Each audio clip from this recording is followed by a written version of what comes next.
الاهلي يفوز بثلاثيه نظيفه باداء من وجهه نظري اداء متواضع جدا من المارد الاحمر النهارده.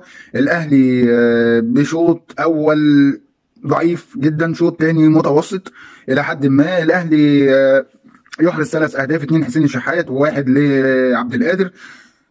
انا شايف يا جماعه ان في احسن من كده بكتير جدا جدا جدا. الاهلي امتى هيجيب 6 و7 و8؟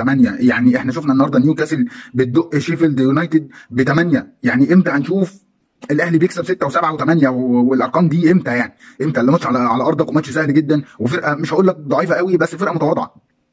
ما هياش يعني هي بتلعب كوره بس ما هياش ند للاهلي يعني. حرام حرام بجد. مسلسل اهدار الفرص كهربا، هي مش ماشيه معاك يا ابني. ونرجع لنقطه الصفر. محتاجين راس الحربه يبقى موجود. طبعا هي موديست هنشوفه ان شاء الله في دور المجموعات، ولكن برضو نفس